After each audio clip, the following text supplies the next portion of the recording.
So, to pick back up where I left off from, I was speaking about on how I just kind of let it slide with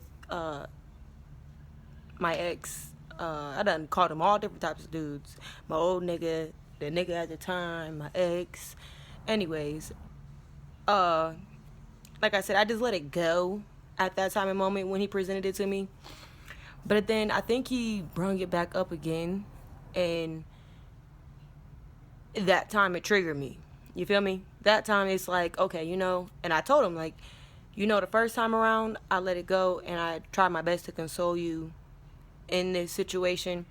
But now that you're bringing it back up again, and only so much on a pretense of him just, again, trying to belittle me, bring me down, call me a hoe, and all these other things, just the negativity of it all, the toxicity of it all, which I see. And so, I'm telling him, like, this I, I'm learning how to do certain things and be patient and work through them and do all this and do all that. But like the way you keep on attacking and keep on going at things and keep on in the opposite direction, it's like I'm not about to sit here and play these games with you. It just doesn't make sense for me to want to go for something like that when I say you are my type and I'm sorry, you guys. I got the front camera on today, so I'm looking at myself and I feel a little distracted. But also, as I brung that little part to an end, I want to say that I did watch my last video before I posted it. And there's a lot of cussing, so I apologize. I'm going to definitely try to watch my words more so around this time. I don't have notes. I don't have footnotes or anything like that to go off of as I'm telling my story. I'm just going purely off of the dome. And I believe there's not necessarily a lot that I blocked out, but there's a good amount of stuff that I just put at the back of my head to not want to listen to or focus on. Anyways, as I was watching my video, I know you guys are probably thinking, baby girl, what is wrong with you? Mind your business. See, you don't know me, cuz. No, I'll stop. But no, it does sound very self-diabolical work going on there. Like, at what point does a female that's, healthy, quote unquote, looking like a woman's supposed to in the right ways, why would she do these things with a man that she know is not that, you know? And that was one of them things for me to chew on and digest at the end of it all, because I am that person. I don't play games with little dudes. You feel me? Like, I've had probably about 5 relationships in my entire life, 5 sexual partners outside of relationships, and just that. They weren't like little playmates, little play buddies. Like, it was just that. And so I don't play games with boys. I'm a tomboy. I don't like playing games with boys. I'm not really interested in boys like that. I don't really jock on boys like that. Like, I know I'm attracted to men. I'm not attracted to women. That's the only thing about it. What? So it's like I did understand, because I was trying to go do something a different way than I've ever done before. And it left me in a toughie, because all these things that I used to be doing with my attitude and my anger and all these other little things, hard-headedness, like, I would do it one way in my way, but then as I'm trying to learn it God's way, I felt stuck and halted. So like, the way I would usually react to a guy like that, I didn't do so, because I didn't want to like mess myself up. I didn't want to be wrong. I didn't, like, I'm just trying my best, man. Just trying my best. And it's not necessarily trying my best with him, but trying my best with myself, okay? And as well with him too. But again, I think that's part of the shutdown, is because like, I had assumed that we were supposed to be one past, like, somehow that got in my mind. It was already in my mind, but then once I started interacting with him, it's like, oh no, this is not that. This is opposition. But then it's like, even though I still thought that was opposition. There was still, like, again, that hope of, like, maybe this is something together. If even if it's not a relationship, but a friendship, and even if it's not a friendship, but just a relation in the kingdom, right? Like, that's about as good as it's gonna get, if anything. And I don't mind that. We're in the kingdom of God. Like, what's up? I'd rather that than just be friends in the world, you know. But I feel like maybe some of my pride, because I've been watching some videos and stuff, but I feel like maybe some of my pride may have gotten away with certain things, because it's like, as much as I understood the slime ball of dude, it's like I still judged him according to me, which he did with me as well. That's why I was, him constantly attacking me triggered my pride in myself. Like, him constantly calling me a hoe or something like that. And I'm like, bro, I'm never a hoe. I never did these things. I never did that. Da, da, da, da, da, da, da, da, da. Right? I'm saying these things. I never did them. But when he's getting to talk about his life story and his livelihood and expressing his wholeness, it's like, ooh, see, and you're trying to talk about me. That's not it. That's not it. That's not where it's at. That's not where it's happening. But in pride. But the only reason why I bucked up like that in pride is, I mean, it's not an excuse. It's because the way he was approaching me and speaking to me. So I bucked up in pride and self-ego, self-assurance to attack back in certain instances until I learned how to control that. And it was I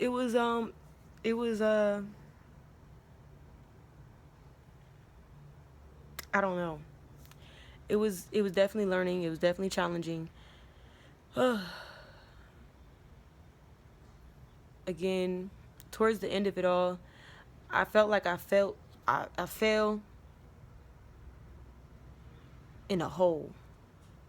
You know, like, I known dude for 9 months before I got pregnant by him. And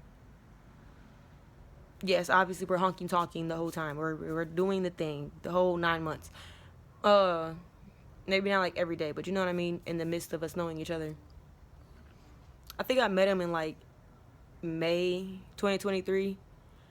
And again, with the way we met and how I was trying to get things to go and how we did interact with each other, I definitely wanted to keep my distance from him. Like, yes, I'm attractive. Yes, you're fine. Yes, I like to do these things with you. But I don't really see you as a boyfriend material. I'm not gonna lie. So I didn't really care about that aspect.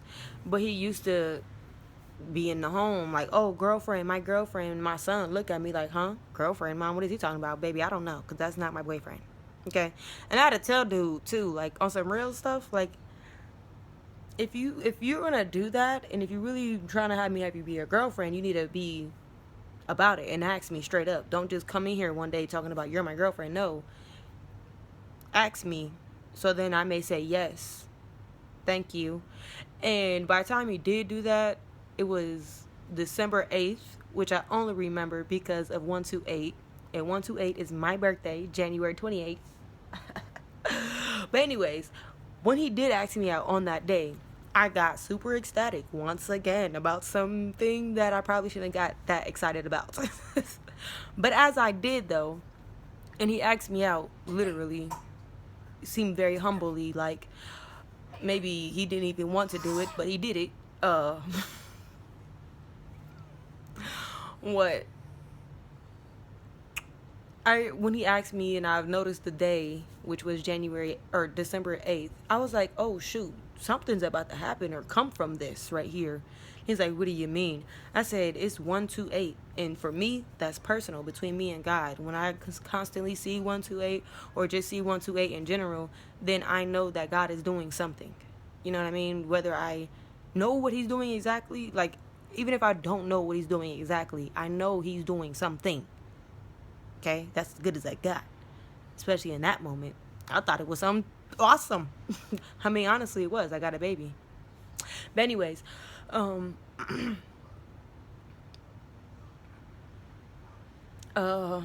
honestly was pregnant before that. I got pregnant in November, and I didn't find out until around Christmas time.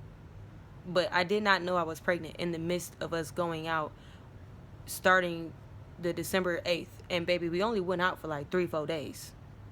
I'm grown as hell. Why? Why? I can't even ask why. Because this man is toxic. And I know what I'm doing. I know what I'm getting myself into. And can you guys see why I shut down?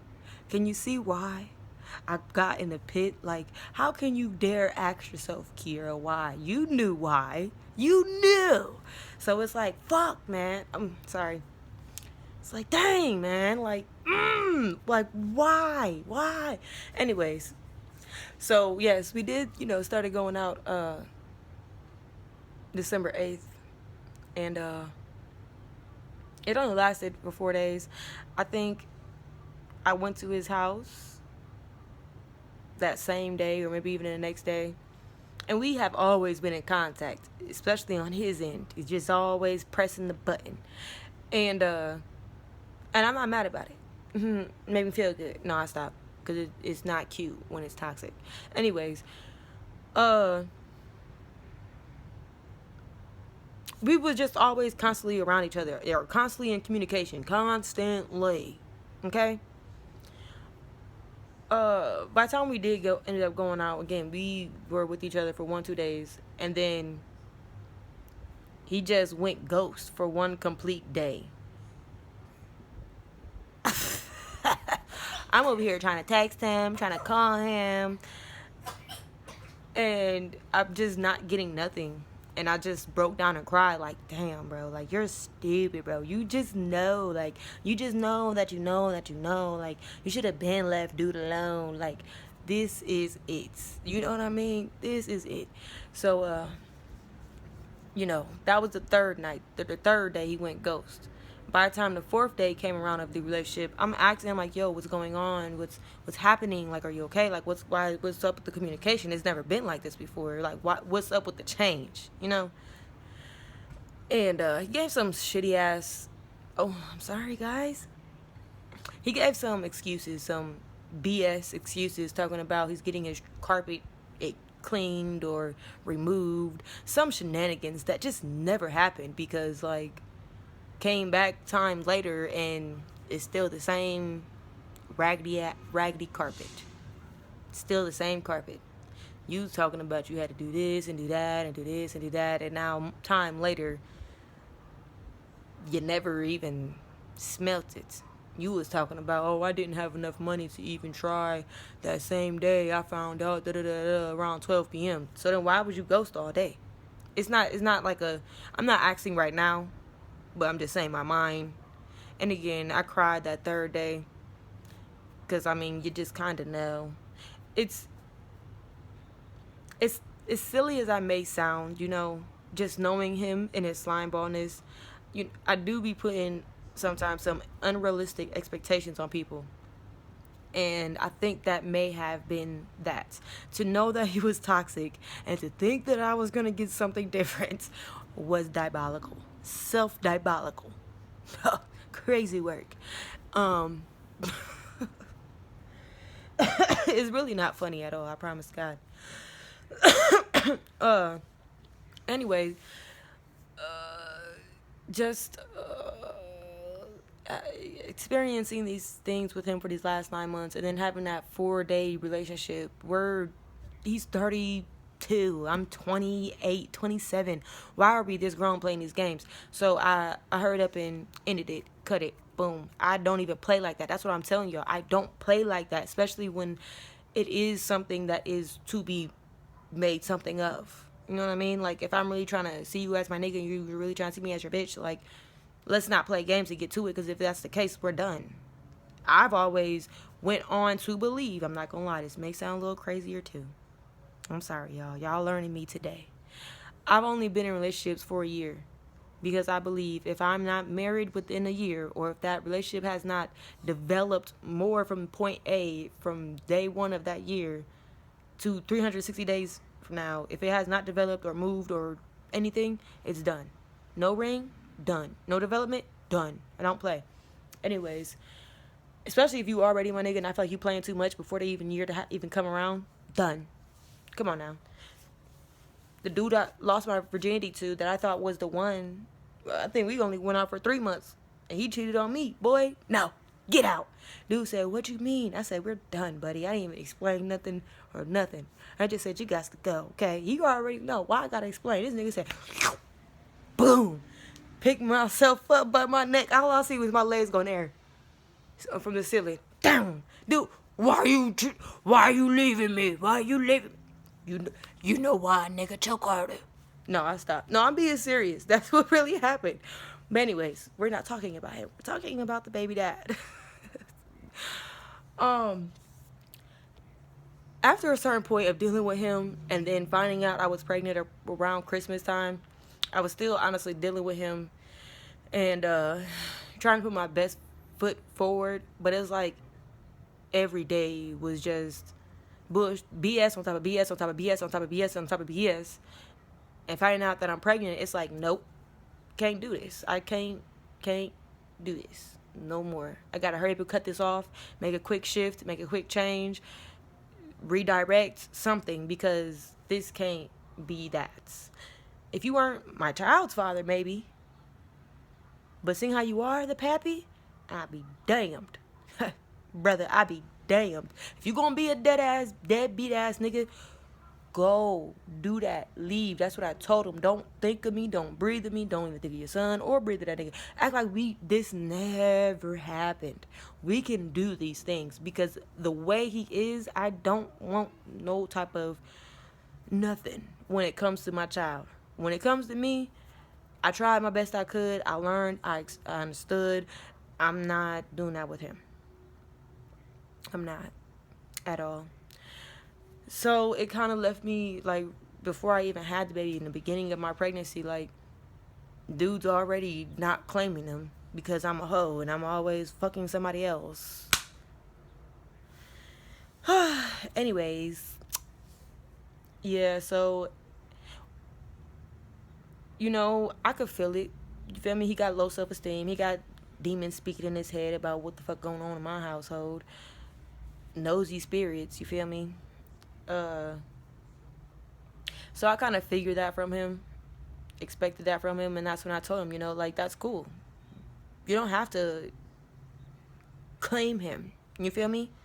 But what you're not going to do is deny him, because my son is not going to grow up hearing that you're his father all his life and then finally meet you and you were like, no, your mom's this, your mom's that, she lied to you, you're not my son, knowing it's a dang on lie. So I was definitely, especially if you're going to be in and out, like, don't be playing around my sons. That's one thing I don't play about is my kids, baby. Laka. Anyways, I'm trying to control my mouth, so I'm not cussing as much. I apologize, guys. I really do.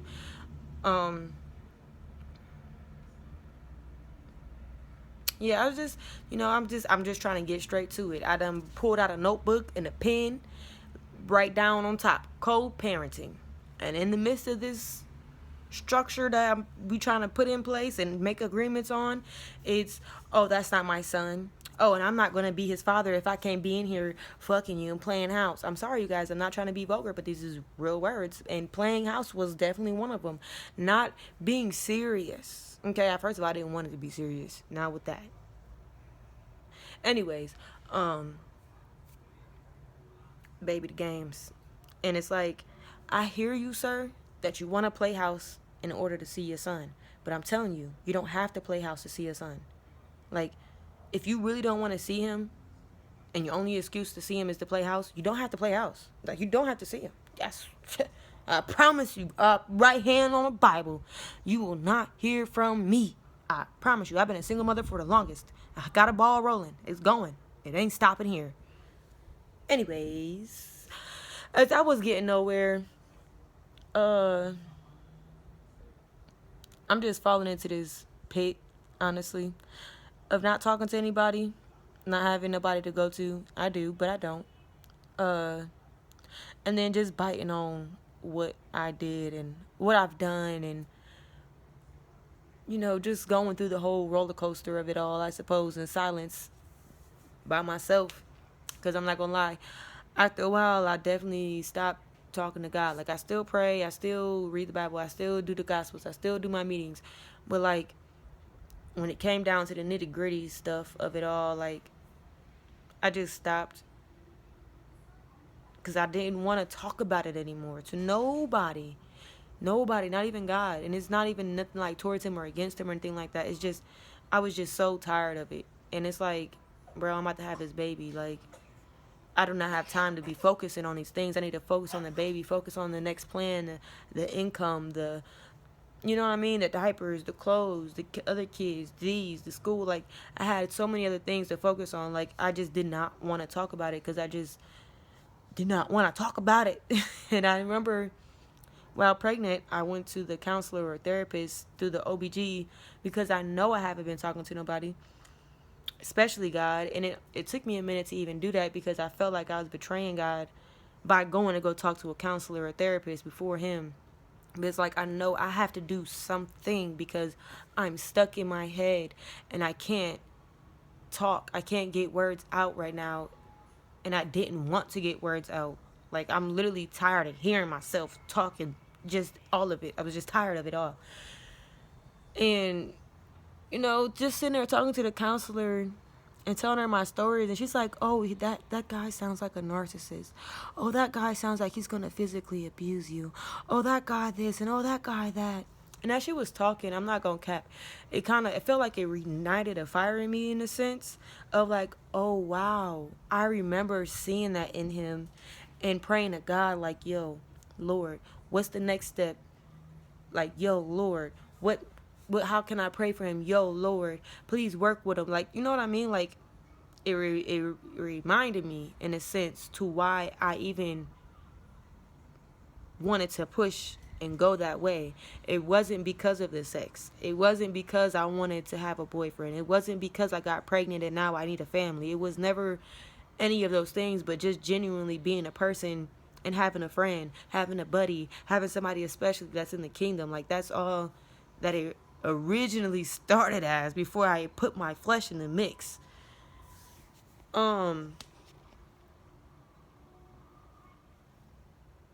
Yeah, but no, I'm talking to her though, and I'm responding just like that, and she's just probably thinking I'm freaking cuckoo for Cocoa Puffs. Like, girl, you don't hear what you're saying? Like, yes, this is what's wrong with me. Okay? I know. But yeah. Again, I'm trying to get to this pit, okay? I'm trying to get to this pit and this downfall that I had. Okay? So as I got into this pit, I think it may have been a little bit of postpartum depression as well, because I don't think I ever experienced that before until him, and it was just a lot. And then again, that's another time for another story. But I just fell in this pit that just felt weird. It didn't feel like a pit that I've known before, smelt before, looked at before. Like, you know how you fall and you get back up? You can do those things. It's hard to do.